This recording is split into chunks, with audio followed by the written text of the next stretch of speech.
أعوذ بالله من الشيطان الرجيم بسم الله الرحمن الرحيم আলহামদুলিল্লাহ রব্বিল আলামিন। সমস্ত প্রশংসা আল্লাহ রব্বুল আলামিনের দরবারে, যিনি রহমানুর রাহিম, যিনি আমাদের রিজিক দেওয়ার মালিক, যিনি আমাদের হায়াত এবং মৌতের মালিক। সমস্ত প্রশংসা সেই আল্লাহ রাব্বুল আলামিনের দরবারে, যিনি আজকে এখন পর্যন্ত আমাদেরকে সুস্থ রেখেছেন। ঠিক এই মুহূর্তে হয়তোবা পৃথিবীর কোনো এক প্রান্তে আমাদেরই ভাই এবং বোন, আমাদেরই বাচ্চারা এমন এক অবস্থার মধ্যে আছে, যখন তাদের জীবন এবং মৃত্যুর কোনো নিশ্চয়তা নাই। প্রতিটি সেকেন্ডে যাদের উপরে আ টর্চার চলে আসছে এবং সেই কঠিন অবস্থার মধ্যে থেকেও তারা আল্লাহকে স্মরণ করছে। আলহামদুলিল্লাহ আল্লাহ রাব্বুল আলামিনের দরবারে যে আল্লাহ রাব্বুল আলামিন আমাদেরকে সুস্থতা দিয়েছেন, নিয়ামত দিয়েছেন, হায়াত দিয়েছেন, যেন আমরা আল্লাহর সন্তুষ্টির জন্য কাজ করে যেতে পারি এবং এই সময়টুকুকে আমরা যাতে সেই সন্তুষ্টির উদ্দেশ্যেই আমাদের আমলনামাকে ভারী করার জন্য কাজে লাগাতে পারি। যে নিয়ামত আল্লাহ রাব্বুল আলামিন দিয়েছেন সেটাকে আমরা রিয়ালাইজ করতে পারি এবং সে অনুযায়ী কাজে লাগাতে পারি। দরুদ ও সালাম পেশ করছি রাসূল পাক হযরত মুহাম্মদ সাল্লাল্লাহু আলাইহি ইসলামের প্রতি, যিনি তার উম্মতের জন্য প্রতিটা মুহূর্তে কেঁদেছেন যে তার উম্মতের কি হবে, তিনি চলে যাওয়ার পরে তার উম্মত কোন পথে যাবে এবং তাদের সেই ডেস্টিনেশন বা তাদের যে ওয়ে অফ লাইফ হবে সেই নিয়ে তিনি তখন থেকেই অ্যাংশাস ছিলেন যে তার উম্মত যাতে কখনো পথভ্রষ্ট না হয়, তার উম্মত যাতে সারাক্ষণ আল্লাহ রাব্বুল আলামিনের পথে থাকতে পারে, তার সন্তুষ্টির পথে থাকতে পারে। মৃত্যুর আগ পর্যন্ত যিনি তার উম্মতের জন্য কেঁদেছেন, সেই প্রিয় নবী সাল্লাল্লাহু আলাইহি সাল্লামের পথে আমরা যাতে টিকে থাকতে পারি, আল্লাহ আমাদের সেই তৌফিক দিন। উপস্থিত সবাইকে আসসালামু আলাইকুম ওয়া রাহমাতুল্লাহ। রব্বি ইশরাহ লি সাদরি ওয়া ইয়াসসির লি আমরি ওয়াহলুল উকদাতাম মিন লিসানি ইয়াফকাহু কওলি। أعوذ بالله من الشيطان الرجيم بسم الله الرحمن الرحيم إذا زلزلت الأرض زلزالها وأخرجت الأرض أثقالها وقال الإنسان ما لها يومئذ تحدث أخبارها بأن ربك أوحى لها يومئذ يصدر الناس أشتاتا ليروا أعمالهم فمن يعمل مثقال ذرة خيرا يره ومن يعمل مثقال ذرة شرا يره। অর্থ হচ্ছে, যখন পৃথিবীকে প্রচণ্ড বেগে দুলিয়ে দেওয়া হবে, জমিন নিজের মধ্যকার সমস্ত বোঝা বাইরে নিক্ষেপ করবে এবং মানুষ বলে উঠবে, এর কি হয়েছে? সেদিন তা নিজের উপর সংঘটিত সমস্ত অবস্থা বর্ণনা করবে, কেননা তোমার রব তাকে রূপ করার নির্দেশ দিয়ে থাকবেন। সেদিন লোকেরা ছিন্ন ভিন্ন অবস্থায় ফিরে আসবে, যেন তাদের কৃতকর্ম তাদেরকে দেখানো যায়। অতঃপর যে ব্যক্তি বিন্দু পরিমাণও ন্যাক আমল করে থাকবে সে তা দেখে নিবে, আর যে ব্যক্তি বিন্দু পরিমাণ বদ আমল করে থাকবে সেও তা দেখতে পাবে। সুবহানাল্লাহ। আমি সূরা জিলজালের তেলাওয়াত এবং তার তর্জমা করলাম। সূরা জিলজাল আমাদের ৩০ পারার একটি সূরা, খুবই ছোট একটি সূরা। আমরা অনেকেই হয়তোবা মেমোরাইজ করে থাকবো, তবে মনে হয় যে আমাদের অনেকেরই খুব পরিচিত একটি সূরা, সূরা জিলজাল। এবং মূলত আমরা দেখেছি যে এখানে কিয়ামতের কিছু বর্ণনা আল্লাহ রাব্বুল আলামিন দিয়েছেন যে তখন কি সংঘটিত হবে। তা আমরা ইনশাআল্লাহ চেষ্টা করব যে আল্লাহ রাব্বুল আলামিন যে ওয়ার্নিং আমাদেরকে দিয়েছেন বা যে সতর্কবার্তা বা যে মেসেজটা আমাদেরকে দিতে চেয়েছেন সেটা বুঝার জন্য ইনশাআল্লাহ। সূরা জিলজালের ব্যাপারে রাসূল সাল্লাল্লাহু আলাইহি ইসলামের বেশ কিছু গুরুত্বপূর্ণ হাদিস রয়েছে। তিরমিজি শরীফের একটা হাদিসে আছে যে রাসূল সাল্লাল্লাহু আলাইহি ইসলাম বলেছেন, সূরা জিলজাল হচ্ছে কোরআনের অর্ধাঙ্গ অংশ। অর্থাৎ সূরা জিলজাল যদি কেউ বুঝে, তার মানে এই না যে সূরা জিলজাল কেউ পড়লে অর্ধেক পড়া হয়ে যাবে, ২ বার পড়লে কোরআন খতম হয়ে যাবে। সেটা রাসূল সাল্লাল্লাহু আলাইহি ইসলাম বুঝান নাই। এটা অর্থটা এরকম হতে পারে যে সূরা আল জিলজাল যে বুঝতে পারবে সে কোরআনের প্রায় অর্ধেক থিমই বুঝে ফেলেছে। অন্য একটা হাদিসে এসেছে সূরা আল জিলজাল হচ্ছে কোরআনের 1/4 1/4 অফ দ্য কোরআন হচ্ছে সূরা আল জিলজাল। তার মানে এখানে আ রা যেটা বুঝানো হয়েছে সেটা হচ্ছে যে সূরা আল জিলজালের থিমটা আমরা যদি বুঝতে পারি, কোরআনের অনেক অংশই অর্ধেক থেকে 1/4 থেকে অর্ধেক অংশ আমাদের কাছে ক্লিয়ার হয়ে যাবে। তো ইনশাআল্লাহ আল্লাহ আমাদের সবাইকে তৌফিক দিন আমরা যাতে এই কথাগুলো বুঝতে পারি। একজন সাহাবীর একটা ঘটনা এসেছে যেখানে তিনি রাসূল সাল্লাল্লাহু আলাইহি ইসলামের কাছে আসলেন এবং এসে বললেন যে, "হে আল্লাহর রাসূল সাল্লাল্লাহু আলাইহি ইসলাম আমাকে কিছু সূরা শিখিয়ে দিন।" তখন আল্লাহ রাসূল সাল্লাল্লাহু আলাইহি ইসলাম বললেন যে, "তুমি আ পড়ো সেইসব সূরা হতে যেই সূরাগুলো আলিফ, লাম, র দিয়ে শুরু হয়েছে। এবং কোরআনে যেই সূরাগুলো আলিফ, লাম, র দিয়ে শুরু হয়েছে সেগুলো হচ্ছে সূরা ইউনুস, হুদ, সূরা ইব্রাহিম, সূরা ইউসুফ এবং সূরা হিজর।" তখন সেই লোক বললেন যে, "হে আল্লাহর রাসূল, আমি তো এখন বৃদ্ধ হয়ে গিয়েছি। I am so old আমার আ হার্ট এখন শক্ত হয়ে গেছে। আমার টাং অনেক কর্কশ হয়ে গেছে। আমাকে আরো কিছু সহজ কিছু দেন। এত মানে আলিফ লাম রা সূরাগুলো অনেক বড়, বড় সেটা তার কাছে অনেক কঠিন মনে হলো।" আল্লাহ রাসূল সাল্লাল্লাহু আলাইহি ওয়াসাল্লাম বললেন যে, "ঠিক আছে, যেসব সূরা হা মিম দিয়ে শুরু হয়েছে সেগুলো থেকে ৩ টা সূরা তুমি শিখো।" রাসূল সাল্লাল্লাহু আলাইহি ওয়াসাল্লাম কমিয়ে দিলেন। আ সেই হামিম দিয়ে শুরু হওয়া সূরাগুলো হচ্ছে সূরা ইসরা, সূরা আল আরাফ, সূরা ফুssiলাত, সূরা শুআরা, সূরা যুখরুক, জাসিয়া অ্যান্ড আহকাফ।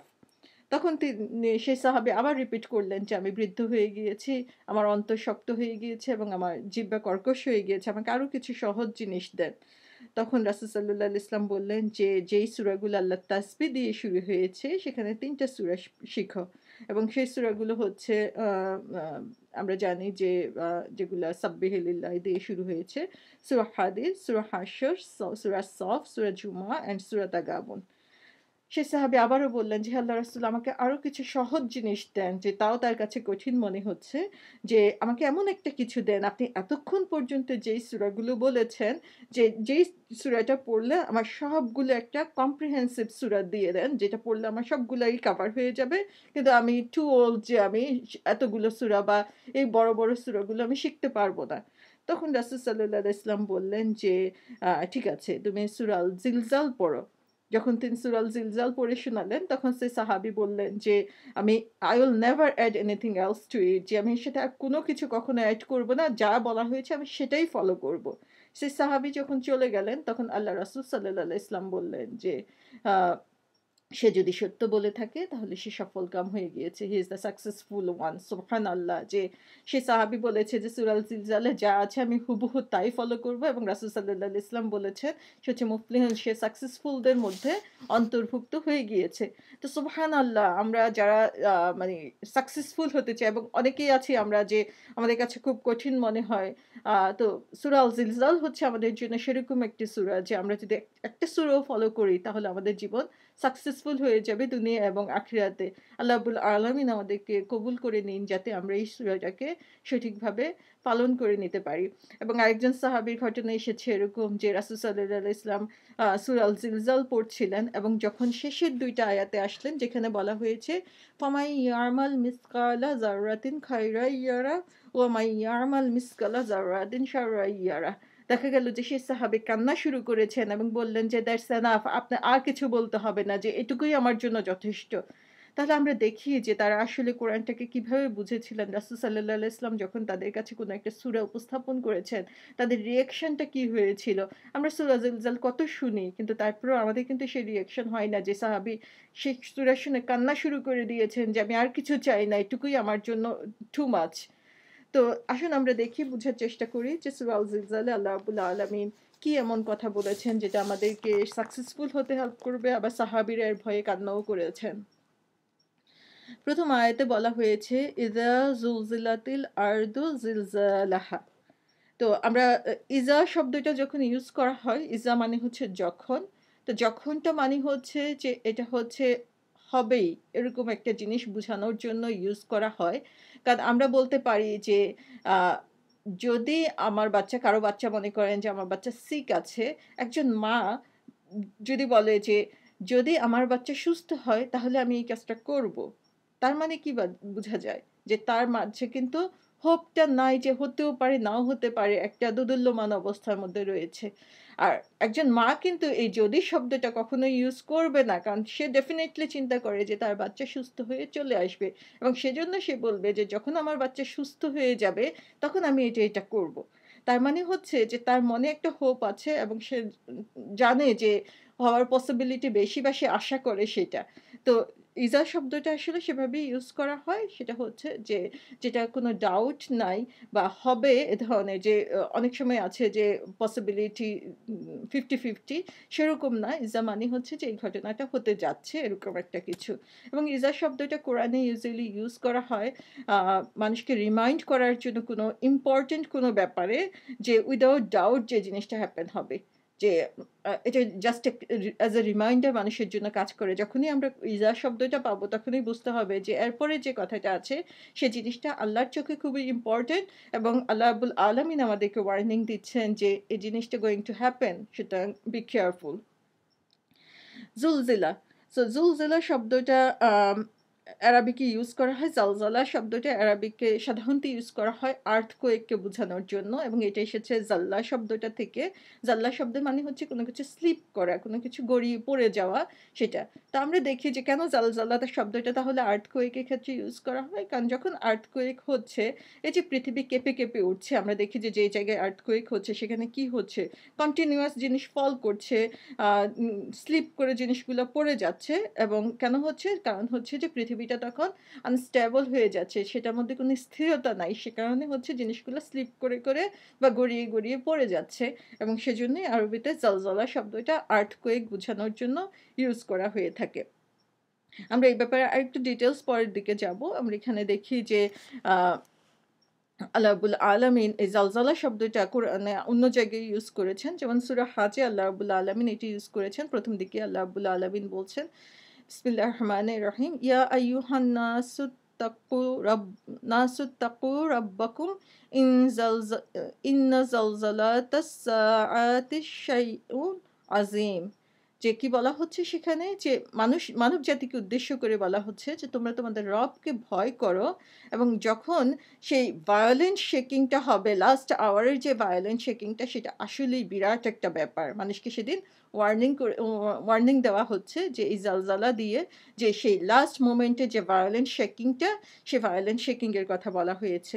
তো এখানে দেখি যে সেই আর্থকোয়েকের সাথেই জালজালা শব্দটা মিল রয়েছে, যেখানে আর্থকোয়েকের মতো একটা ঘটনা বোঝানো হচ্ছে এবং কিয়ামতের যে বর্ণনা কোরআনে এসেছে বা রাসূল সাল্লাল্লাহু আলাইহি ওয়াসাল্লাম দিয়েছেন, সেখানে এভাবে বর্ণনাটা এসেছে যে আ সেই আ লাস্ট আওয়ার এর কথা যে কথা বলা হয়েছে, সেই লাস্ট আওয়ার এ মানুষের অবস্থাটা এরকম হবে যে মানুষকে মনে হবে যে সে ড্রাঙ্ক হয়ে আছে। মনে হবে সে লটস অফ ড্রিংক করে মদ খেয়ে সে এমন অবস্থার মধ্যে চলে এসেছে যে সে পুরো আনস্টেবল অবস্থার মধ্যে। সেটাও বোঝানো হতে পারে যে সেই জালজালা দিয়ে যে সেদিন মানুষ এরকম আনস্টেবল একটা অবস্থার মধ্যে চলে আসবে।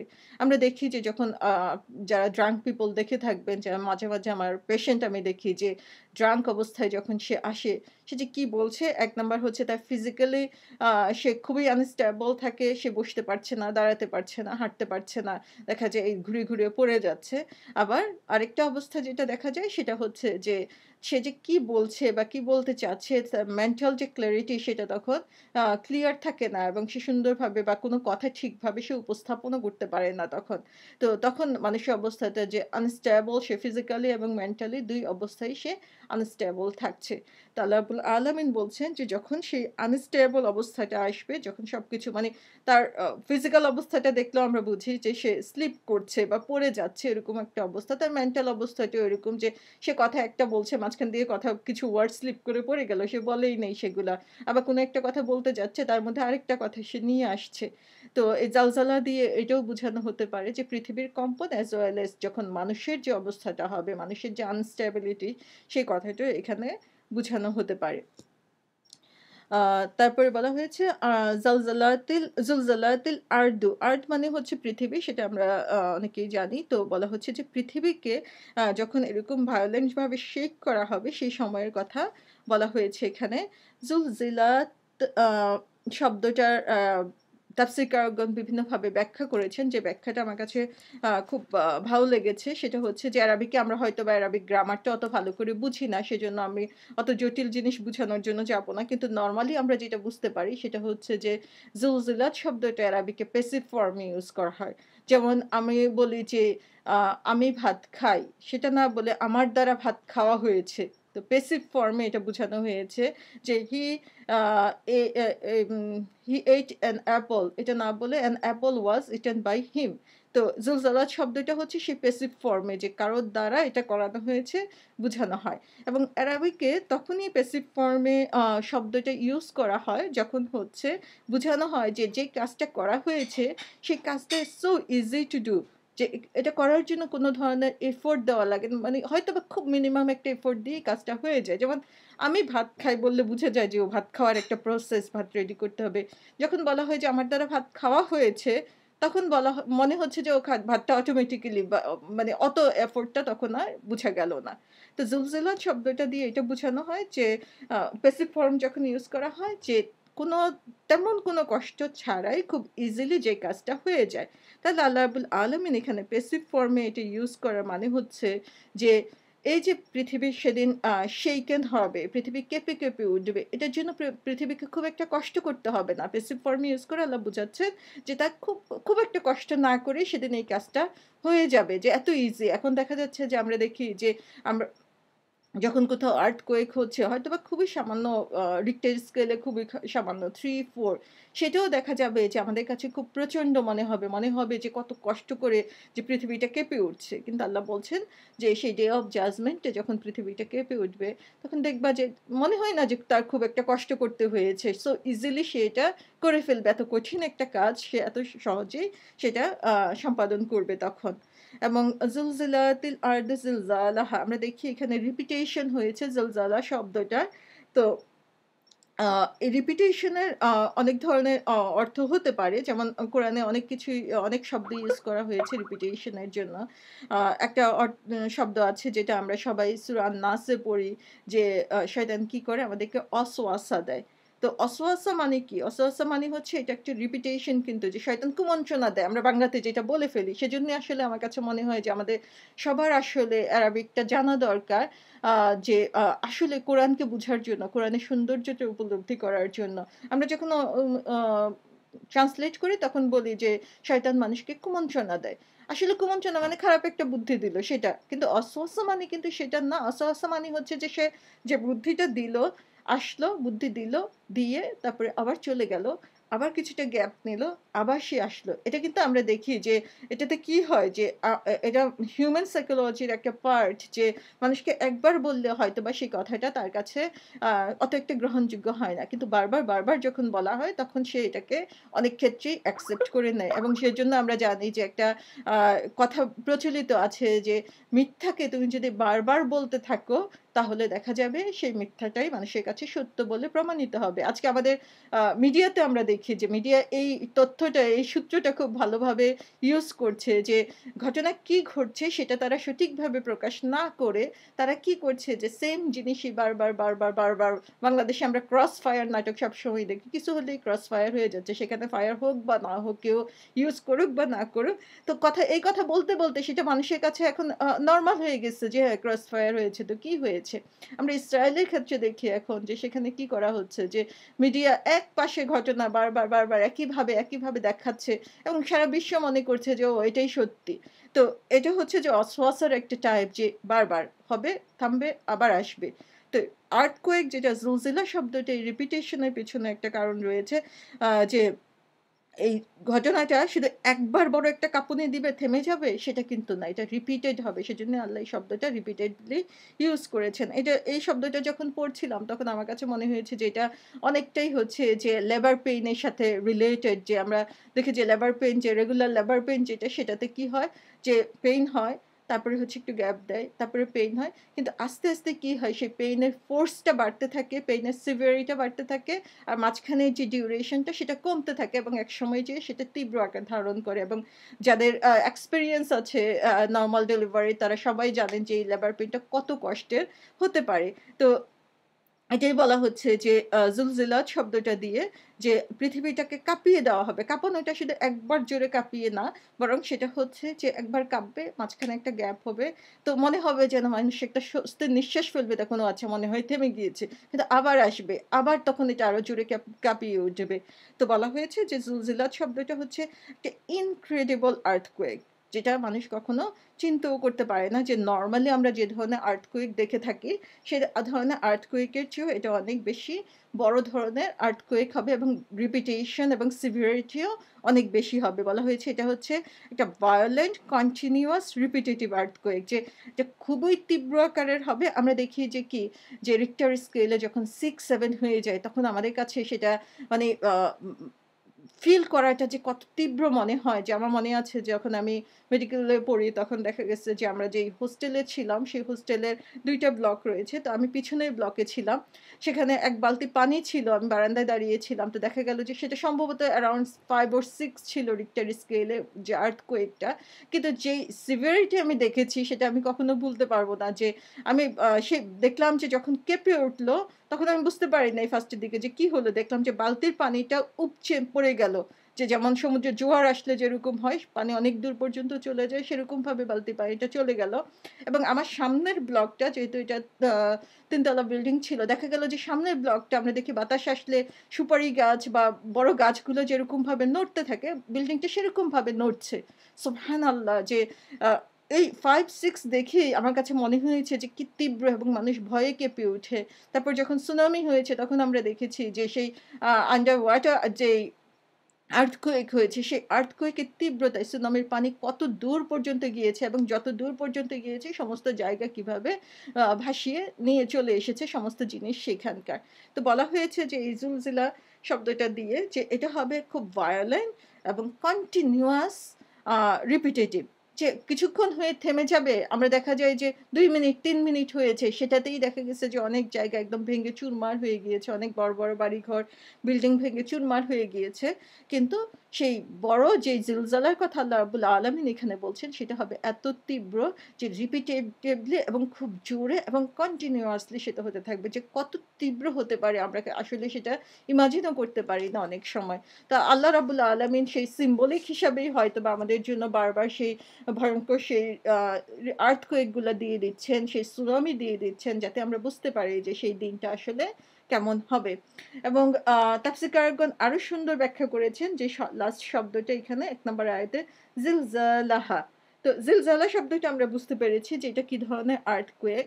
যখন এটার সাথে হা শব্দটা ইউজ করা হয় সেটাও গ্রামাটিক্যাল কিছু কমপ্লেক্সিটি আছে। কিন্তু আমি সহজভাবে সেটা বুঝানোর জন্য চেষ্টা করব যে আসলে কি বুঝায় সেটা।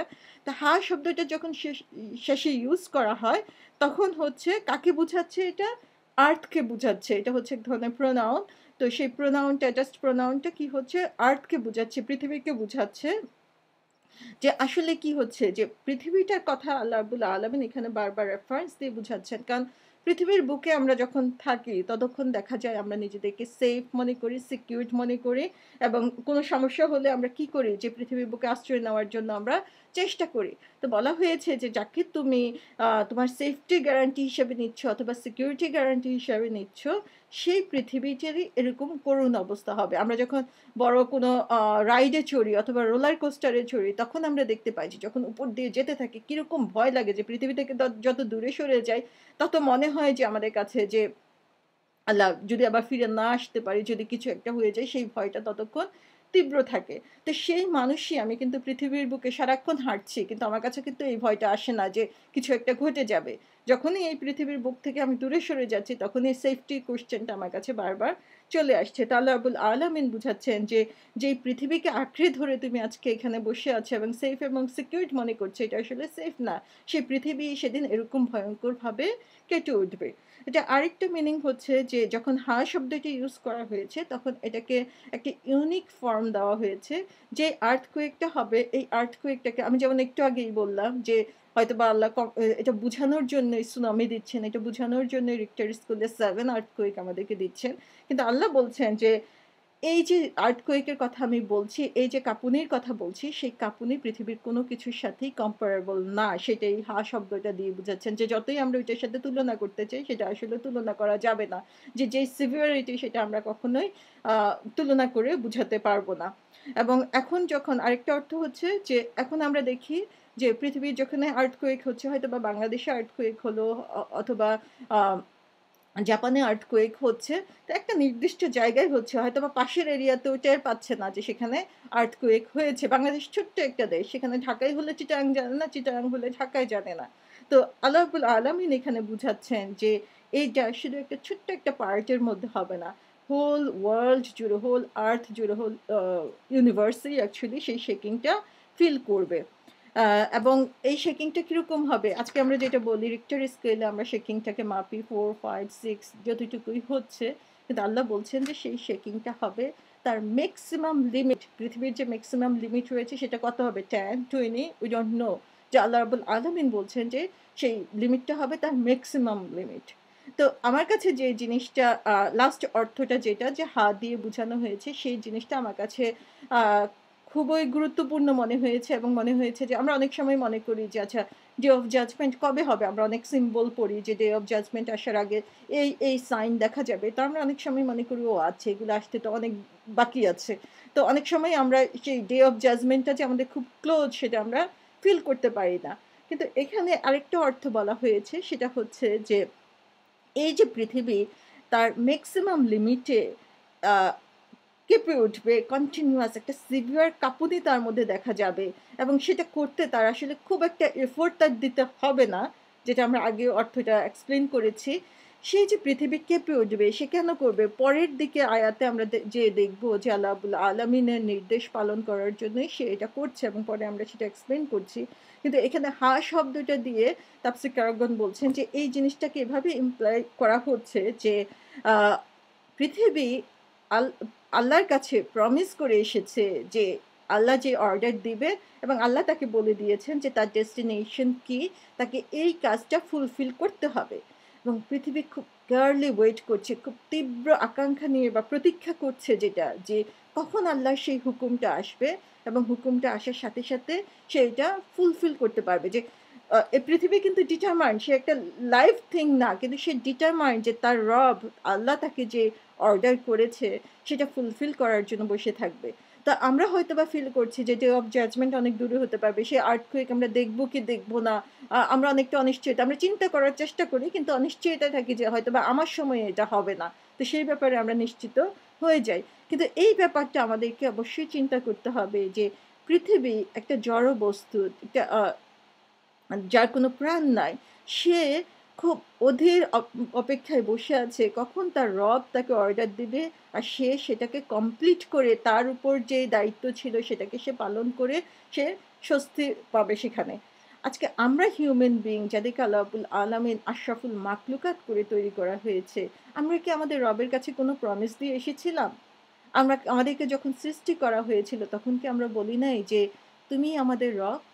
সেই রবের ঘোষণা দিয়েই কিন্তু আমরা এই দুনিয়ার বুকে এসেছি এবং আমরা প্রমিসড আল্লাহর কাছে যে আমরা তাকে রব হিসাবেই এই দুনিয়াতে মানব। তার মানে হচ্ছে যে তিনি আমাদেরকে যে অর্ডারগুলো দিয়েছেন, যে উদ্দেশ্যে এই পৃথিবীতে পাঠিয়েছেন, যে আ ডেস্টিনেশন এ পৌঁছার জন্য তিনি আমাদেরকে অর্ডার করেছেন, সেই ডেস্টিনেশন ফুলফিল করাটা হচ্ছে আমাদের দায়িত্ব।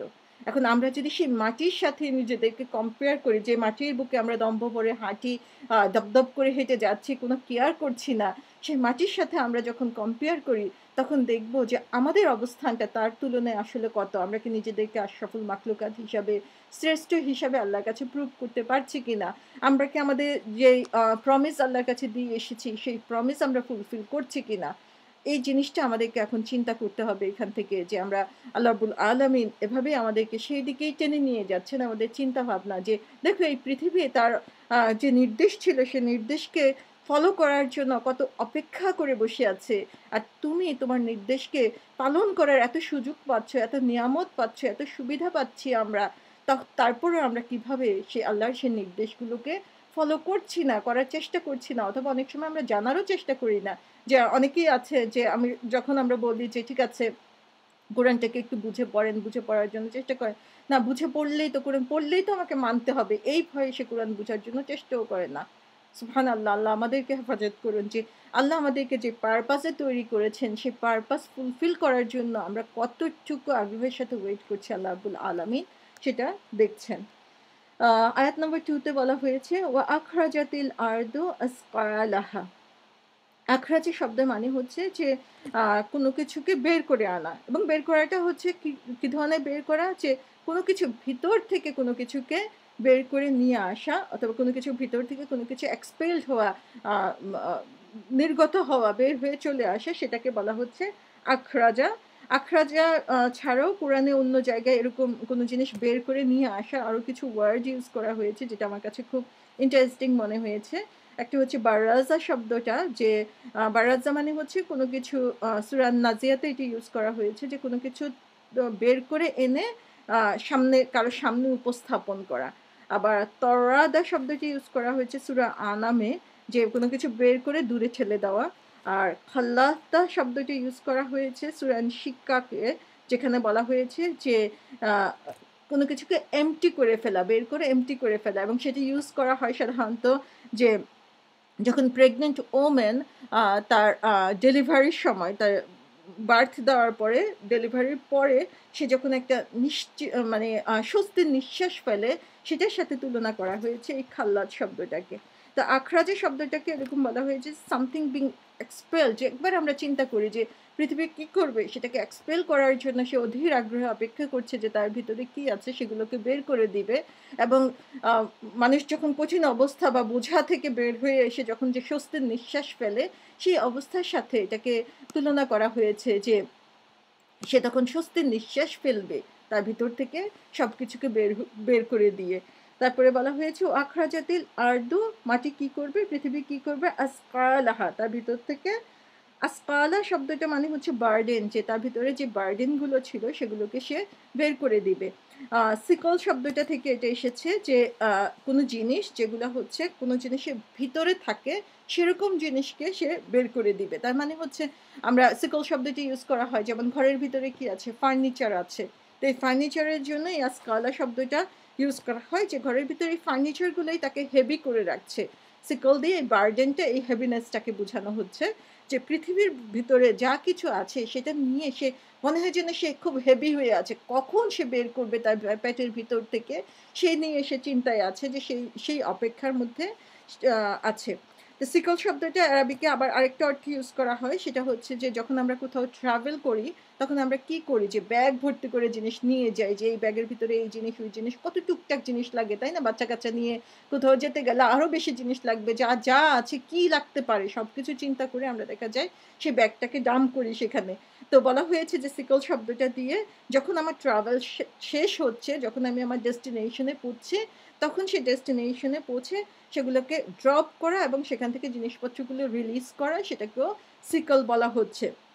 তো এটাও আমার কাছে মনে হয়েছে যে পৃথিবীর যে জার্নি, পৃথিবীর সৃষ্টি থেকে সেই ডে অফ জাজমেন্ট পর্যন্ত আল্লাহ রাব্বুল আলামিন পৃথিবীর যে জার্নি লিখে দিয়েছেন, পৃথিবীর সেই ট্রাভেল টাইমের মধ্যে আছে এবং তার ভিতরে যা কিছু আছে সে ক্যারি করছে অনেক কষ্টে যে যেতে হবে তার ডেস্টিনেশনে। সেজন্য যেটা আমরা বলছি যে সে তার ডেস্টিনেশনে পৌঁছানোর জন্য, তার পারপাস ফুলফিল করার জন্য সে খুবই একাগ্রভাবে চেষ্টা করে যাচ্ছে। তো বলা হচ্ছে যে সে পৃথিবী তার ভিতরে সমস্ত বোঝা নিয়ে ক্যারি করে যাচ্ছে, কিন্তু তার টার্গেট হচ্ছে কোন সময় সে এগুলো বের করে দিবে এবং যখনই বের করতে পারবে তখনই সে নিশ্চিন্ত। তো আজকে আমাদের অবস্থা আমরা চিন্তা করি যে আমরাও কিন্তু একটা ট্রাভেল টাইমের মধ্যে আছি। বলা হয়েছে যে পৃথিবীতে যখন তুমি থাকো মনে করো তুমি একজন ট্রাভেলার, তুমি একজন মুসাফির। এখানে খুব বেশি কিছু করার কিন্তু চিন্তা নাই। কিন্তু এখানেই আমরা দেখা যায় যে আমাদের দুনিয়াবী জিনিসকে অ্যাচিভ করার জন্য আমরা বেশি সময় দিয়ে থাকি। তো আল্লাহ রাব্বুল আলামিন বলছেন পৃথিবী কি করছে, তার ট্রাভেলের পরে তার যে ডেস্টিনেশন সেখানে পৌঁছে তার সমস্ত বোঝা সে বের করে দেওয়ার জন্য অপেক্ষায় আছে। তো এখানে তাফসীরকারগণ বলেছেন এই যে সিকল শব্দটি ইউজ করা হয়েছে পৃথিবীর জন্য, আসকালা সেই বার্ডেন দিয়ে, সেই বোঝা দিয়ে আসলে কি বোঝানো হয়েছে?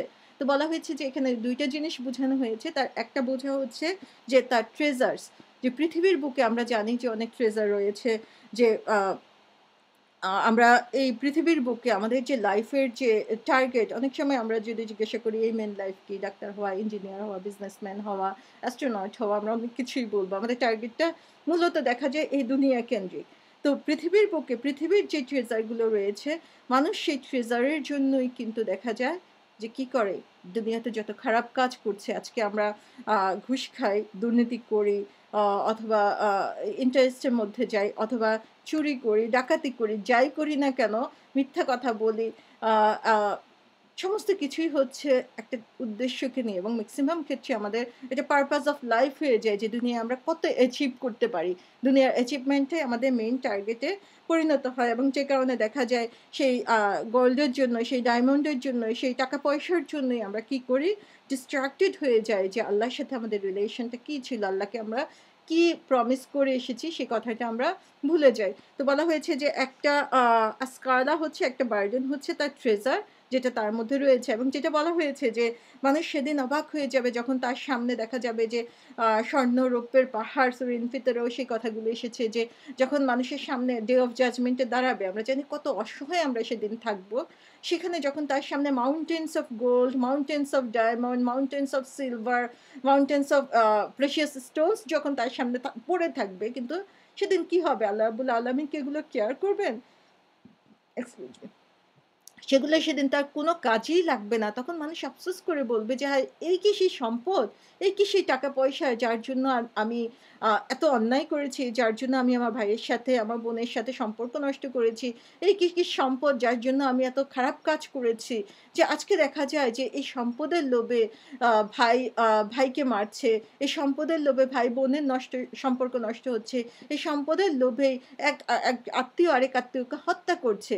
অথচ সেদিন তার চোখের সামনে সেদিন পড়ে থাকবে, এবং আমরা এই সম্পদের লোভে একজন আরেকজনকে হেয় করছি। তো সেদিন সেই সম্পত্তি আমাদের সামনে পড়ে থাকবে, কিন্তু সেটা আমাদের কোনো কাজেই লাগবে না। অথচ এই সম্পত্তি আমাদের কাছে এখন main target, number one target কি?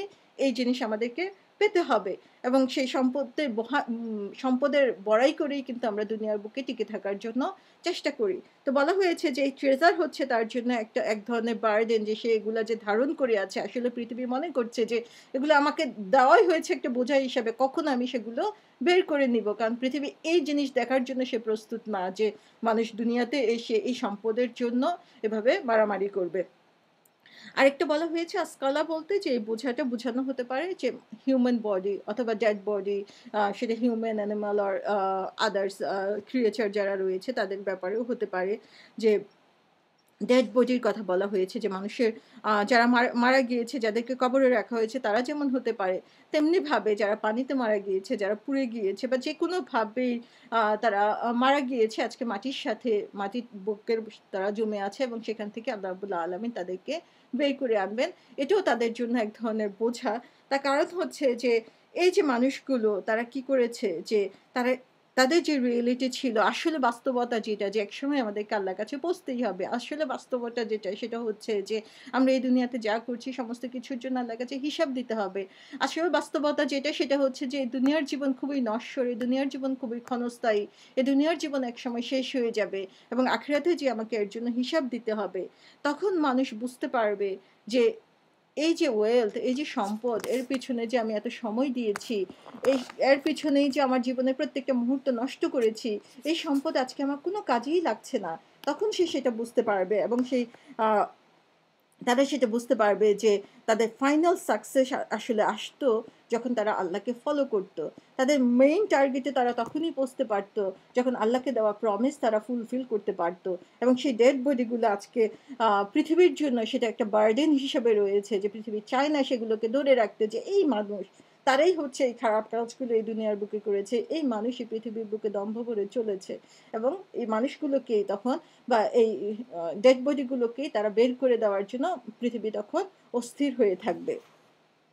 আবার আরেকটা ব্যাখ্যা করা হয়েছে আসকালা বলতে, যে ট্রেজার হতে পারে, ডেড বডি হতে পারে, কিন্তু যেটা বলা হয়েছে যে এটা হতে পারে এমন যে সমস্ত কিছু এই পৃথিবীর বুকে যা কিছু করা হয়েছে ডিফারেন্ট টাইমে ডিফারেন্ট লোকেশনে, সমস্ত কিছু রিপোর্ট হচ্ছে সেদিন তার কাছে সেটাকে আসকালা হিসেবে বলা হতে পারে যে সেটা কে তার সামনে উপস্থাপন করা হবে সেদিন। পৃথিবী সেদিন সেটাকে বের করে দিবে। এবং সূরা রহমানে সাকালান শব্দটি ইউজ করা হয়েছে পৃথিবীর বোঝা হিসাবে, এবং বোঝা হিসেবে বলা হয়েছে হিউম্যান এবং জিন কাইন্ডের কথা। তো এখানে আমরা দেখি যে পৃথিবী কি করছে, যে তার ভিতরে যা কিছু আছে সমস্ত বোঝাকে সে বের করে দিবে। আজকে আমরা দুনিয়ার বুকে অনেক কাজ করি, পৃথিবীর বুকে অনেক কাজ করছি, এবং সেই কাজগুলো করতে যেয়ে মনে করি যে আমরা যা করছি তাই হচ্ছে আ আ মানে বেস্ট আমাদের জন্য। কিন্তু সেদিন যখন ভিডিও রেকর্ডারে সেদিন দেখানো হবে যে আল্লাহ বলছেন তার আমলনামা তাকে দেখানো হবে, হয়তোবা সেটা ভিডিওর মতো দেখানো হচ্ছে সবাইকে। সেদিন দেখানো যাবে যে আমাদের প্রত্যেকটা কাজের রিপোর্ট সেখানে দেখা যাচ্ছে আমি কখন কি করেছি। আমরা একবার চিন্তা করি যে সকাল থেকে সন্ধ্যা পর্যন্ত, ঘুমানো পর্যন্ত আমরা আসলে কি করি? আমরা কতটুকু আমাদের সেই প্রমিসকে ফুলফিল করার জন্য কাজ করছি? আর কতটুকু আমরা শুধুমাত্র এই দুনিয়ার যে ট্রেজার, দুনিয়ার যে অ্যাচিভমেন্ট সেটার জন্য আমরা কাজ করে যাচ্ছি। ৩ নম্বর আয়াতে বলা হয়েছে, ওয়াকালাল ইনসানু মা লাহা, এবং সে কি বলে, যে সে কি বলে, ওয়াকালাল ইনসানু, মানুষ বলে যে এর কি হয়েছে। ইনসান শব্দটা অর্থ হচ্ছে টু বি ফরগেটফুল। যে আল্লাহ রাব্বুল আলামিন খুব ইনসান শব্দটা যেখানেই ইউজ করেছেন আমরা দেখব যে সেখানেই মানুষ যে ফরগেটফুল, মানুষ যে ভুলে যায়, সেই কথাটা বোঝানোর জন্যই বারবার ইনসান শব্দটা ইউজ করা হয়ে থাকে। যেমন সূরা ইয়াসিনে বলা হয়েছে 52 নম্বর আয়াতে, তারা বলবে, হায় আমাদের দুর্ভোগ, কে আমাদেরকে আমাদের ঘুম থেকে উঠালো। রহমান আল্লাহ তো এরই ওয়াদা করেছিলেন এবং রাসূলগণ সত্য বলেছিলেন। তো যখন যখন আমরা দেখা যায় কি এই দুনিয়াতে আমরা কাজ করতে করতে আমরা ভুলে যাই যে একসময় আমাদের ডে শেষ হবে, একসময় আমাদেরকে আল্লাহর কাছে হিসাব দিতে হবে। তো বলা হচ্ছে যে সেদিন যখন তাদেরকে উঠানো হবে তখন সে বলে উঠবে যে মনে হয় যেন সে ঘুম থেকে উঠলো আর কি, ঘুম থেকে কে আমাদেরকে উঠালো। এবং যখন সবকিছু দেখতে পাবে বলবে, ও আল্লাহ, এগুলোই তো আল্লাহ বলেছিলেন, আল্লাহ তো এগুলোর ওয়াদাই করেছিলেন এবং রাসূলগণ যা বলেছিলেন তা সত্য। তখন যে আমরা ঠিকই টেস্টিফাই করব যে হ্যাঁ এই কথাগুলো আমরা শুনেছি, বা এই কথাগুলো রাসূল বলেছিলেন, বা এই কথাগুলো ওয়াদা আল্লাহ রাব্বুল আলামিন করেছিলেন। কিন্তু তখন সেই টেস্টিফাই করার কি কোনো ভ্যালু আছে আমাদের কাছে? তখন কিন্তু কোনো ভ্যালু আমাদের থাকবে না। তো সেটাই আল্লাহ রাব্বুল আলামিন বলছেন যে আমরা আসলে এই দুনিয়ার লোভে, দুনিয়ার ব্যস্ততায় আমরা আসলে ভুলে যাই যে আমাদের একটা টার্গেট রয়েছে, একটা ডেস্টিনেশন রয়েছে, এবং আমাদেরকে সেদিন এই অবস্থার মুখোমুখি হতে হবে। তা আল্লাহ তখন বলবে যে সে এমনভাবে ভুলে গেছে যে যখন তাকে উঠানো হবে সে অবাক হয়ে যাবে যে হ্যাঁ, এটা আবার কি? তারপরে যখন সে সার্বিক পরিস্থিতি দেখবে তখন বলবে যে ও আচ্ছা, এটার ওয়াদাই আল্লাহ রাব্বুল আলামিন করেছিলেন, এবং আমরা সেটা সত্যতা সেদিন উপলব্ধি করতে পারবো। ৪ নম্বর আয়াতে বলা হচ্ছে, ইয়াউমা ইযিন তুহাদ্দিসু আখবারাহা। ইয়াউমা ইযিন, ইয়াউম মানে হচ্ছে ডে, কিন্তু কোরআনে যখনই ইয়াউমা ইযিন ইউজ করা হচ্ছে সাধারণত এটা ইউজ করা হয়, এটা একটা ফ্রেজ হিসেবে ইউজ করা হয়, যেটা একটা ওয়ার্নিং হিসাবে ইউজ করা হয়। যে সেই দিন, সেই দিনটা, যখনই সেই দিনের কথা বলা হচ্ছে সেটা হচ্ছে আমাদের জন্য একটা ওয়ার্নিং যে সেদিনটা আসলে কি, নিশ্চয়ই সামথিং স্পেসিফিক আল্লাহ রাব্বুল আলামিন বলবেন। এবং যখন এই ইয়াউমা ইযিন শব্দটি ইউজ করা হচ্ছে, এবং এখানে মূলত আল্লাহ রাব্বুল আলামিনের রাগ, অ্যাঙ্গারটা সেখানে বোঝানো হচ্ছে যে আল্লাহ রাব্বুল আলামিন ফ্রেজটা এভাবে ইউজ করেছেন। তা আল্লাহ খুব রাগত স্বরে সেখানে আমাদেরকে বলছেন যে সেই দিন তুহাদ্দিসু আখবারাহা। তুহাদ্দিসু মানে হচ্ছে যে বর্ণনা করা। হাদাসা শব্দটা মানে হচ্ছে যে কাউকে কোনো কিছু সম্পর্কে অ্যাওয়ার করা, সতর্ক করা।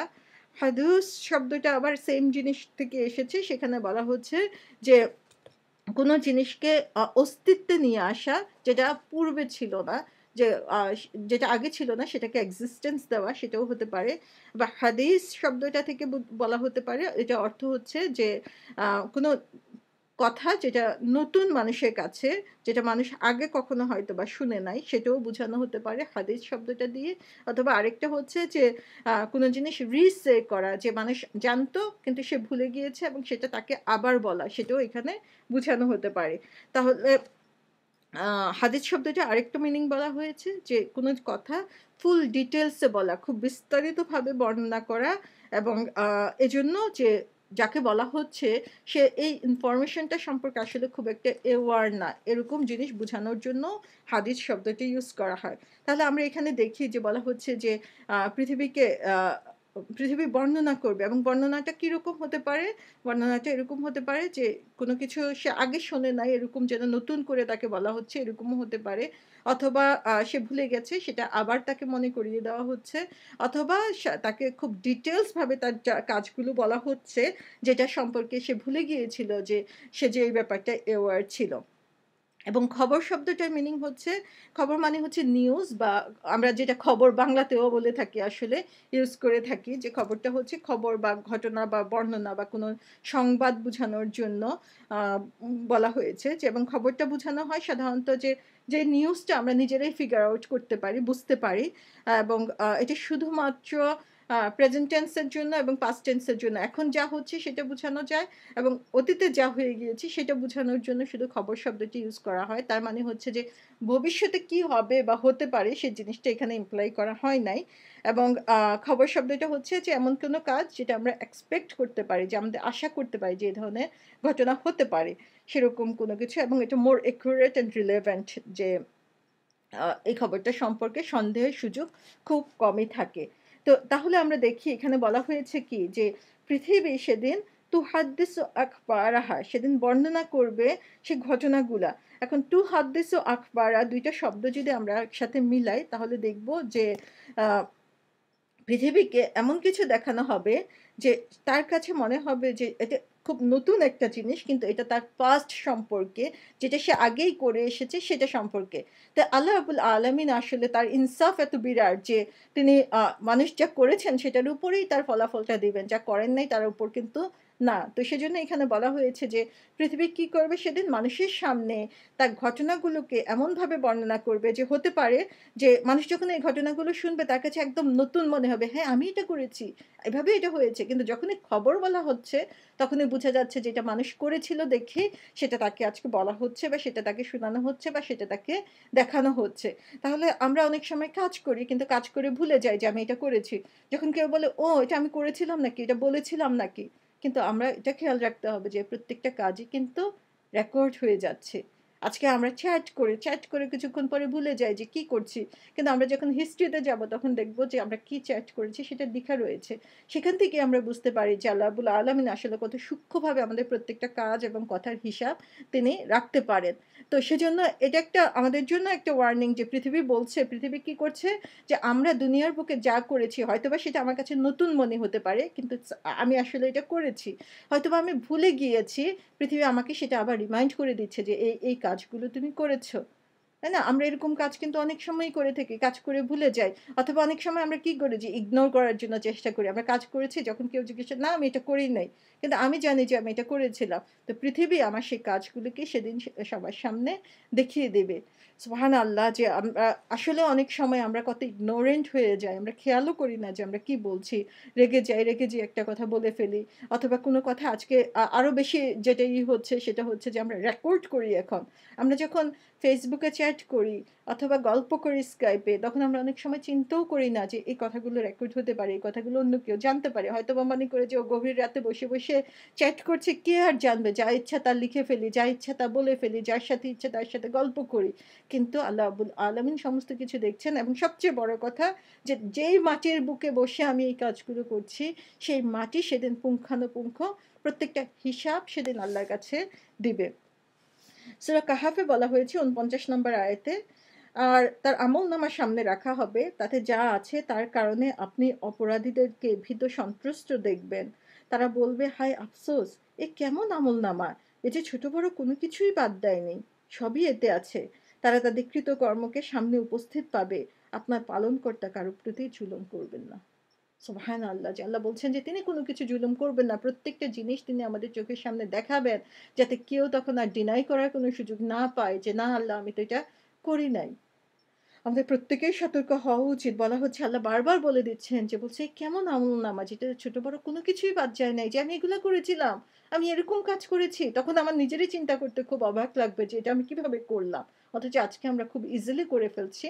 তার কারণ হচ্ছে আমরা যে প্রমিস আল্লাহকে দিয়ে এসেছি আমাদেরকে যে আল্লাহর কাছে ব্যাক করতে হবে সে কথাটা আমরা সবাই ভুলে যাচ্ছি। সূরা ফুssiলাতে ২০ এবং ২১ নম্বর আয়াতে আল্লাহ বলছেন, তারা যখন জাহান্নামের কাছে পৌঁছবে তখন তাদের কান, চোখ এবং ত্বক তাদের কর্ম সম্পর্কে সাক্ষ্য দিবে। তারা তাদের ত্বককে বলবে, তোমরা আমাদের বিপক্ষে সাক্ষ্য দিলে কেন? তারা বলবে যে আল্লাহ সবকিছুকে বাকশক্তি দিয়েছেন, তিনি আমাদেরকেও বাকশক্তি দিয়েছেন। তিনি তোমাদেরকে প্রথমবার সৃষ্টি করেছেন এবং তোমরা তারই দিকে প্রত্যাবর্তিত হবে। তো আমরা দেখি যে আসলে আমরা অনেক সময় ইমাজিনও করতে পারি না যে কিভাবে সম্ভব। সেদিন আমাদের মুখকে সিল মেরে দিয়ে আল্লাহ সমস্ত কিছুকে সেদিন বলবেন যে আমাদের উইটনেস হওয়ার জন্য, এবং প্রত্যেকে সেই কাজের জন্য সাক্ষী দিবে। এবং তখন মানুষ অবাক হয়ে বলবে, হ্যাঁ, তোমাকে আমি কত রকমের ময়েশ্চারাইজার আমি ইউজ করেছি স্কিনকে ভালো রাখার জন্য, কতভাবে ম্যাসাজে গিয়েছি, স্পাতে গিয়েছি, যত দামি দামি লোশন আছে, ক্রিম আছে, সমস্ত কিছু ইউজ করেছি। হালাল না হারাম, ভালো না খারাপ, দ্য ওয়ে আমি ফলো করছি সেটা ঠিক না বেঠিক সেটা আমি চিন্তা করি নাই।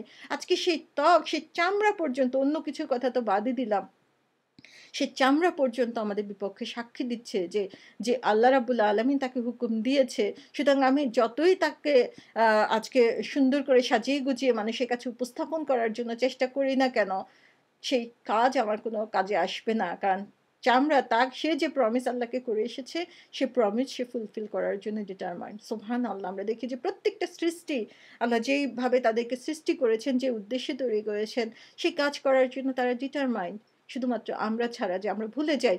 আমরা যখনই বলা হয় যে আচ্ছা ঠিক আছে, কি করছেন আপনি, এটার কথা কি আপনার মনে আছে? আরে ভাই, মনে তো থাকে না। আরে সময় কই? কত কাজ, কি কাজ! বাচ্চা দেখতে হয়, চাকরি করতে হয়, ঘর সামলাতে হয়, ক্লিন করতে হয়, আ ঘরের বাইরে কত কিছু, শপিং এ যেতে হয়, তাই না? আজকে রমজান মাস, এমন একটা মাসে আমরা দেখি যে আমরা আমাদের মুসলিম ভাই-বোনদের প্রতি যদি তাকাই, তাহলে দেখব যে শপিং এর জন্য ঘন্টার পর ঘন্টা কিভাবে শপিং মলে আমরা সময় কাটাচ্ছি। আল্লাহ মাফ করুক। যে আমাদের যেটা প্রয়োজন আমাদেরকে করতে হবে, কিন্তু আমাদের সেই লিমিটটাও জানতে হবে যে আমরা আসলে কিভাবে আমাদের সময়টুকুকে নষ্ট করছি। কারণ যার জন্য এই যে শরীরটাকে এত সুন্দর করার জন্য আমরা এত সময় ব্যয় করছি, সেই শরীর আমার বিপক্ষে সাক্ষ্য দিবে যদি আমরা সেটাকে আল্লাহ সন্তুষ্টির জন্য কাজে লাগাতে না পারি। এই আয়াতটার ব্যাপারে রাসূল সাল্লাল্লাহু আলাইহি ইসলামের একটা হাদিস এসেছে, যে তিরমিজি এবং নাসাইতে বর্ণনা এসেছে। রাসূল সাল্লাল্লাহু আলাইহি ইসলাম জিজ্ঞাসা করছেন সাহাবীদেরকে, তোমরা কি জানো সেই অবস্থাটা কি? তখন সাহাবারা বললেন যে আল্লাহ এবং তার রাসূলই ভালো জানেন। আল্লাহ রাসূল সাল্লাল্লাহু আলাইহি ওয়াসাল্লাম বললেন যে সেই অবস্থা হচ্ছে জমিনের পৃষ্ঠে প্রত্যেকে যে কাজ করবে সে তার সাক্ষ্য দিবে। সুবহানাল্লাহ। আজকে মাটির বুকে আমরা যে কাজ করছি, প্রত্যেকটা কাজ রেকর্ড হয়ে যাচ্ছে। সুতরাং আমরা গোপনে করছি না প্রকাশ্য করছি, ইচ্ছা করে করছি আ নাকি অনিচ্ছায় করছি, আল্লাহ রাব্বুল আলামিন ভালো জানেন তিনি কিভাবে ফয়সালা করবেন। কিন্তু প্রত্যেকটা জিনিস সেদিন খুঁটিনাটি প্রত্যেকটা জিনিস সেদিন দেখানো হবে। আরেকটা হাদিসে এসেছে যে জমিন থেকে তোমরা নিজেদেরকে রক্ষা করে চলবে। কারণ এ হচ্ছে তোমাদের মূল ভিত্তি। আর এমন কোনো ব্যক্তি নাই যে এর উপর ভালো-মন্দ কাজ করে আর সে তার খবর দেয় না। সুবহানাল্লাহ। যে রাসূল সাল্লাল্লাহু আলাইহি ওয়াসাল্লাম বারবার আমাদেরকে সতর্ক করেছেন। আল্লাহ রাব্বুল আলামিন আমাদেরকে বারবার সতর্ক করে দিয়েছেন। ৫ নম্বর আয়াতে বলা হয়েছে বিআন্না রাব্বাকা আওহা লাহা। কেন এটা করা হচ্ছে? কেননা তোমার রব তাকে এরূপ করার নির্দেশ দিয়ে থাকবেন। তাহলে শুধু এই একটা কারণেই কিন্তু পৃথিবী এই কাজটা করছে। তার আর কোনো স্বার্থ নাই। পৃথিবীর সাথে আমাদের কোনো শত্রুতা নাই, বন্ধুত্ব নয়। সে শুধুমাত্র তাকে যে ডিউটি দেওয়া হয়েছে সেই ডিউটি ফুলফিল করার জন্য সে এটা করছে। সুবহানাল্লাহ। সেই আ জড় বস্তুর সাথে আমরা আমাদের কম্পেয়ার করতে পারি এখন। যে এটাকে বলা হয়েছে যে আওহা শব্দটি ইউজ করা হয়েছে, এবং আওহাটা হচ্ছে এক ধরনের ইন্সপিরেশন। যে ওহির মতো, যে ওহিটা হচ্ছে যেমন একটা মেসেজ আসে, একটা ইন্সপিরেশন আসে, তেমনি এই পৃথিবীর জন্য এটা হচ্ছে একটা ইন্সপিরেশন, এবং বলা হয়েছে যে এটা হচ্ছে এক ধরনের নলেজ যেটার জন্য সে ইন্সপায়ার্ড হয়েছে। এটা তার উইজডম। যে উইজডমটা কিরকম? উইজডমটা হচ্ছে যে তাকে যে নির্দেশ দেওয়া হয়েছে, যে জ্ঞান তাকে দেওয়া হয়েছে, জ্ঞানটা কি? তোমাকে এই কাজ করতে বলা হয়েছে, তুমি সমস্ত কিছু রেকর্ড করো, এবং যখন আমি তোমাকে আস্ক করব তখন সেটা তুমি আমাকে শো করবা। এই নলেজটা দিয়ে সে এমনভাবে ইন্সপায়ার্ড হয়েছে যে সেই নলেজের উপরেই সে কাজ করে যাচ্ছে, এবং আল্টিমেটলি সেটা করেই সে ক্ষান্ত হবে, এবং সেটার জন্য সে ওয়েট করছে। আর পরের আয়াতে আমরা দেখতে পাবো যেখানে বলা হয়েছে যে কিভাবে সে ওয়েট করছে। এবং আওহা লাহা, এখানে আওহা লাহা শব্দটা দিয়ে এখানে শেষে যে হা এসেছে সেই শব্দটারও একটা তাফসীরকারগণ করেছেন যে এখানে স্পেশালি আল্লাহ রাব্বুল আলামিন এখানে হা শব্দটি ইউজ করে, লাহা শব্দটি ইউজ করে এটা বোঝানো হয়েছে যে তার জন্য যে নির্দেশটা আল্লাহ রাব্বুল আলামিন দিয়েছেন সেটার জন্য সে অপেক্ষা করছে। এবং আ এই অপেক্ষাটা এরকম যে আল্লাহ তাকে পারমিশন দিয়েছেন তার পক্ষে কথা বলার জন্য। অর্থাৎ মাটি আসলে, পৃথিবী আসলে এমন অস্থির হয়ে আছে আমাদের কাজগুলো দেখে, যেন বলে না যে আমাদের মনের মধ্যে এমন কথা আম লুকানো আছে যে আমাদের বুক ফেটে যাচ্ছে কাউকে যদি বলতে পারি সেই কথাটা। এরকম অবস্থার কথা যে পৃথিবীর অবস্থাটা হচ্ছে এরকম যে পৃথিবী মানুষের কাজ দেখতে সে এমনভাবে ফেড আপ হয়ে আছে যে তার বুকের ভেতরে যে কথাগুলো জমে আছে সেই কথাগুলো কখন আল্লাহকে বলে সে আ ক্ষান্ত সে নিষ্কৃতি পাবে সেজন্য সে ওয়েট করছে যে আসলে পৃথিবী আ আল্লাহর কাছে কমপ্লেইন করতে চাচ্ছে যে, "আল্লাহ দেখো তুমি মানুষকে এমনভাবে সৃষ্টি করেছো এবং সেই দুনিয়ার বুকে কি করছে?" এবং সেই কমপ্লেইনটুকু আল্লাহর কাছে শোনানোর জন্য সে অধীর অপেক্ষায় আ রয়েছে এবং হালাহা শব্দটা দিয়ে যে সে তার নলেজে এমনভাবে ইন্সপায়ার্ড যে তার বুক ফেটে যাচ্ছে কখন সে আল্লাহর কাছে এগুলো বলে সে নিজেকে নিষ্কৃতি দিবে সেখান থেকে। ৬ নম্বর আয়াতে বলা হয়েছে, ইয়াউমা ইযি ইয়াসদুরুন নাসু আশতাতাল লিইউরাউ আমালাহুম। আবার ইয়াউমা ইযিন শব্দটা এসেছে যেটা আমরা দেখেছি এখানে রিপিট করছেন আল্লাহ রাব্বুল আলামিন এবং যেটা আমরা বলেছি ইয়াউমা ইযিন হচ্ছে একটা ফ্রেজ যেখানে আল্লাহর অ্যাঙ্গারটা এখানে রাগটা এখানে বোঝানো হচ্ছে এবং গুরুত্ব দেওয়ার জন্য আল্লাহ আবার বলছেন এটা হচ্ছে সেই দিনে কি হবে ইয়াসদুরুন নাসু মানুষের সুদূর বলা হচ্ছে চেস্ট যে মানুষের বুকের মধ্যে যা কিছু আছে আ সেই সমস্ত কিছু সেদিন দেখানো হবে। সরি, ইয়াসদুরুন নাসু সেখানে চেস্ট শব্দটা হতে পারে সুদূর শব্দটা থেকে। আরেকটা হচ্ছে সুদূর শব্দটা হচ্ছে to drive away, to move করা, কোথাও চলে যাওয়া। এখানে সুদূর শব্দটা দিয়ে মেইনলি বুঝানো হচ্ছে যে কেউ তার ঘর, তার হোম থেকে বের হয়ে তারপরে আবার অল্প সময় পরে সে আবার কাম ব্যাক করে। তো এখানে আল্লাহ রাব্বুল আলামিন বলছেন যে সেদিনটা হবে এরকম যে মানুষ তার ঘর থেকে কিছুক্ষণের জন্য গেল, আবার সে তার নিজ ঘরেই ফিরে আসলো। এটা হচ্ছে এরকম যে মানুষের যখন মৃত্যু হয় তখন সে কবরে অবস্থান করে। তো কবরের অবস্থানটা আমরা জানি যে অনেক লম্বা সময়। সে আদম আলাইহিস সালাম থেকে চিন্তা করি তাহলে দেখব যে কত লম্বা সময় তাদেরকে কবরে অবস্থান করতে হচ্ছে। কিন্তু if we compare with the time we have to stand in the day of judgment অথবা জান্নাত এবং জাহান্নামে যে সময়টুকু আমাদেরকে থাকতে হবে সেটার তুলনায় এই অবস্থানটা কিছুই না। তো আল্লাহ বলছেন যে মানুষ আসলে কি করছে? ওয়েট করছে যে সে তার ঘর থেকে বের হয়ে আবার তার ঘরে যে আল্লাহর কাছ থেকে যে এই দুনিয়ার বুকে কবরে অবস্থানের পর সে আবার আল্লাহর কাছে ফিরে আসছে ডে অফ জাজমেন্টে, সেই সময়ের কথা আল্লাহ রাব্বুল আলামিন বুঝাচ্ছেন। তারপরে বলা হচ্ছে আশতাতা, সাত্তা শব্দটা মানে হচ্ছে যে আ একটা ওয়ান পিস ছিল, একটা টুকরা ছিল সেটা কি হচ্ছে ভেঙে খন্ড হয়ে গেল। অনেকগুলা টুকরায় বিচ্ছিন্ন হয়ে গেল। তো বলা হচ্ছে যে মানুষ এমনভাবে সেদিন আ অ অবস্থান করবে, সেদিন তার ঘরে ফিরে আসবে যে সে ছিন্ন-ভিন্ন অবস্থায় তার বিভিন্ন গ্রুপে বিভিন্নভাবে সে আল্লাহর কাছে ফিরে আসবে। সূরা আল-লাইলে ৪ নম্বর আয়াতে বলা হয়েছে, "ইন্না সাইয়াকুম লাশাত্তা" যে তোমাদের এফোর্টস গুলা বিভিন্নভাবে ছড়ানো, বিচ্ছিন্ন একেকজন একেক এফোর্টে, একেক টার্গেটে কাজ করছে। তো ৭ টা শব্দটা দিয়ে এখানে এই ডাইভার্সিটি বা বিচ্ছিন্নতা বুঝানো হয়েছে। আবার সূরা হাশরে বলা হয়েছে ১৪ নম্বর আয়াতে, "তাহসাবুহুম জামিআ ওয়া কুলুবুহুম শাত্তা" যে আ তুমি চিন্তা করবা যে তারা একসাথে, তারা ইউনাইটেড কিন্তু আসলে তাদের হার্ট গুলা হচ্ছে ডিভাইডেড। যে যতই মনে হয় যে তাদেরকে দেখে যে তারা একসাথে থাকে, একটা ভালো গ্রুপ, একটা ভালো বন্ধু সার্কেল, তাদের হার্ট গুলো আসলে বিভিন্ন ভাবে বিক্ষুব্ধ বা বিক্ষিপ্ত অবস্থার মধ্যে রয়েছে, ছিন্ন-ভিন্ন অবস্থার মধ্যে রয়েছে। তো এই কথাটা পড়ে আমার একটা জিনিস মনে হয়েছে যে আমরা অনেক সময় মনে করি যে একটা গ্রুপ তারা খুব ভালো বন্ধু মনে হয়। কিন্তু আসলে তাদের হার্ট গুলো হচ্ছে ডিভাইডেড যদি আমরা শুধুমাত্র এক আল্লাহর সন্তুষ্টির জন্য একত্রিত না হই। সূরা মরিয়মে আল্লাহ বলছেন যে তারা আ একাকী আল্লাহর কাছে আসবে। আবার আরেক জায়গায় বলা হয়েছে এদের প্রত্যেকেই কিয়ামতের দিন আল্লাহর কাছে একাকী উপস্থিত হবে। তার মানে হচ্ছে এখন আমরা যতই গ্রুপে থাকি না কেন, আমরা যতই বন্ধু-বান্ধব, আত্মীয়স্বজন নিয়ে যে আমার এত বড় জনবল, এত লোকজন, আমার এত ফ্যান, এত সুহৃদ রয়েছে, এত আত্মীয়স্বজন রয়েছে। কিন্তু আল্লাহ রাব্বুল আলামিন বলছেন সেদিন এই আত্মীয়স্বজন বা এই ধরনের বন্ধুত্ব অথবা এই ধরনের গ্রুপ তখন আমার কোনো কাজে আসবে না। কারণ আমার হিসাবটা তখন আমার একাই দিতে হবে।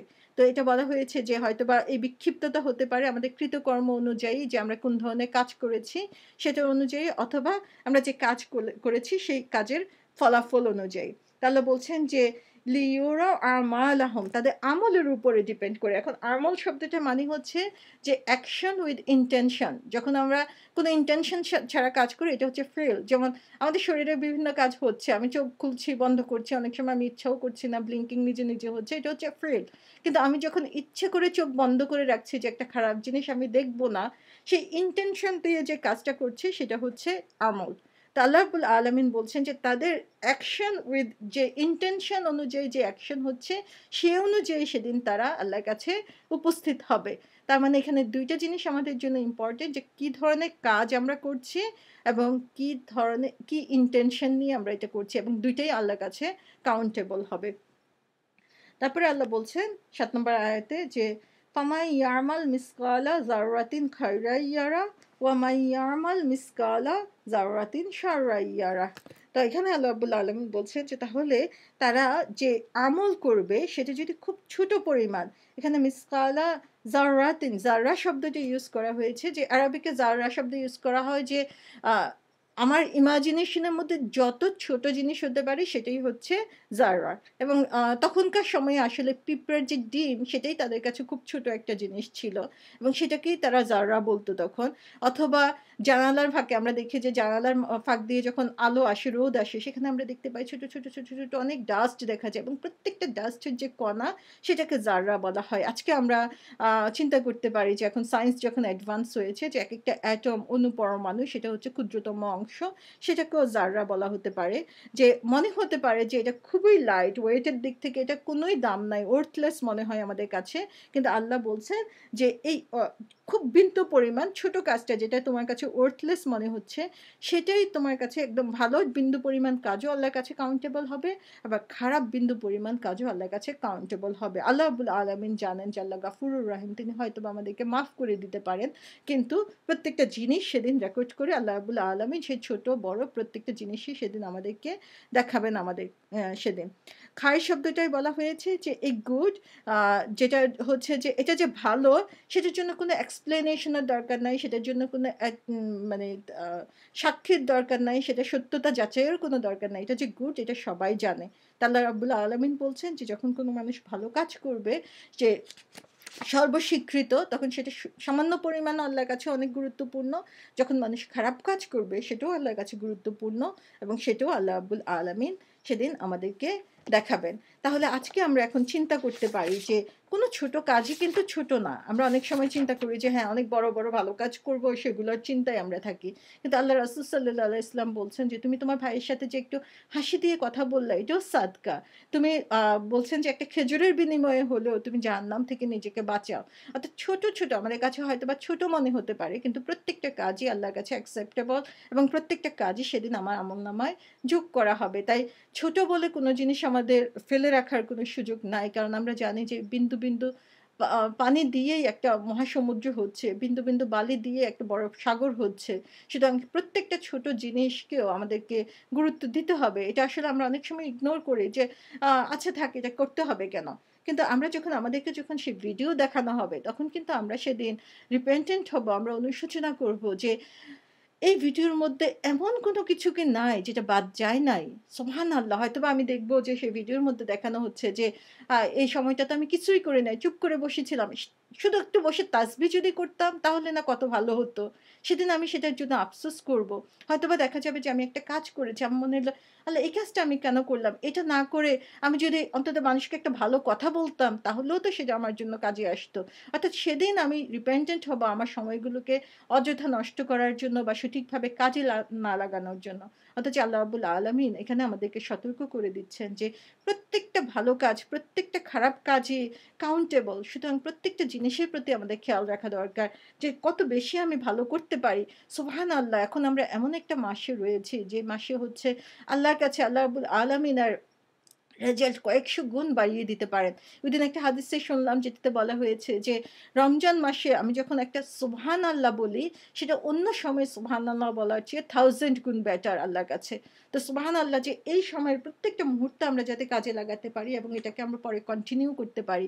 আমাদের আল্লাহর রহমতে আরো কিছুদিন বাকি রয়েছে। আমরা লাস্ট 10 নাইটস এর মধ্যে চলে এসেছি। আল্লাহ রাব্বুল আলামিন এই সময়টাকে আরো ইখলাসের সাথে আমরা যাতে আল্লাহ সন্তুষ্টির জন্য কাজ করতে পারি এবং খুব সতর্কভাবে আল্লাহ আল্লাহর অপছন্দনীয় কাজগুলো থেকে আমরা যাতে নিজেদেরকে দূরে সরিয়ে রাখতে পারি। প্রত্যেকটা সময়, প্রত্যেকটা কাজ যাতে আমি লাগাতে পারি। যেমন আমরা অনেক সময় রান্না করছি, রান্না করতে, করতে এত ব্যস্ত হয়ে যাই। সেই সময়টা আমি মুখে, মুখে তাসবিহ করতে পারি। সেই সময়টা আমি কোরআন শুনতে, শুনতে কাজ করতে পারি। অথবা আমি যখন বাইরে কোনো কাজ করছি আমরা আ সময়গুলোকে কত effectively কাজে লাগানো যায় সেটার জন্য আমাদের সবার চেষ্টা করা উচিত। কারণ খুব দ্রুতভাবে আমাদের সেই সময় শেষ হয়ে যাচ্ছে। আমরা কিন্তু আমাদের নির্দিষ্ট টার্গেটের দিকে ঠিকই চলে যাচ্ছি। আমি রেডি অর নট আমাকে সেই টার্গেটে যেতেই হবে এবং সেই সময় আল্লাহর কাছে যেয়ে এগুলো নিয়ে আমাদেরকে উপস্থিত হতেই হবে।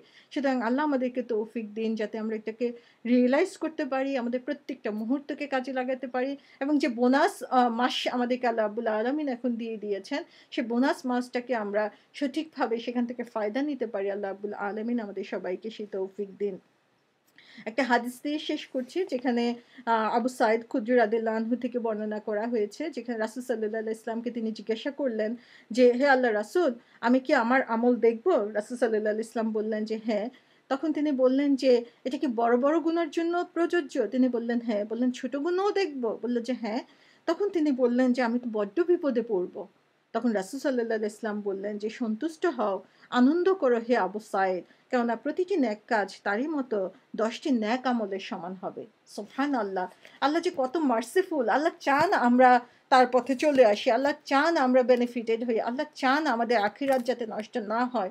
সেজন্য আল্লাহ রাব্বুল আলামিন বারবার আমাদেরকে এই সতর্কবাণী দিয়েছেন। রাসূল সাল্লাল্লাহু আলাইহি ওয়াসাল্লাম বারবার আমাদেরকে শিখিয়ে দিয়েছেন। সুতরাং নিরাশ হওয়ার কোনো সুযোগ নাই। আজকে এখন থেকেই আমরা চেষ্টা করব যে আমাদের ভালো কাজগুলোকে যাতে আমরা আরো বাড়াতে পারি। ভালো কাজে অনেক সুযোগ আল্লাহ রাব্বুল আলামিন আসলে দিয়ে দিয়েছেন। একে তো রমজান মাস আমরা অনেক ব্লেসিংস পাচ্ছি। তার সাথে আমরা যদি কম্পেয়ার করি গাজার সাথে, সিরিয়ার সাথে যে আজকে তারা কি অবস্থার মধ্যে আছে। আমরা যদি বাংলাদেশ, বার্মার সাথে চিন্তা করি তাহলে দেখতে পাবো যে তাদের সেই কঠিন অবস্থার সাথে কম্পেয়ার করলে আমরা কত মনে হবে যেন আমরাই জান্নাতে আছি। এত ভালো অবস্থার মধ্যে আছি। তাহলে আমরা কেন তাদের দুর্ভোগে তাদের পাশে দাঁড়াই না? আমরা কেন আমাদের আমলগুলোকে আরো উন্নত করার জন্য চেষ্টা করি না? আল্লাহ রাব্বুল আলামিন আমাদের সবাইকে কবুল করে নিন। এই রমজান মাসে আমরা একে অপরের জন্য দোয়া করব এবং আল্লাহর এই দিনকে ভালো করে বুঝে আমরা যাতে আমাদেরকে আরো এনরিচ করতে পারি। আল্লাহ আমাদের সবাইকে সেই সুযোগ দিয়ে দিন। মা তৌফিক ইল্লা বিল্লাহ। আসসালামু আলাইকুম ওয়া রাহমাতুল্লাহ।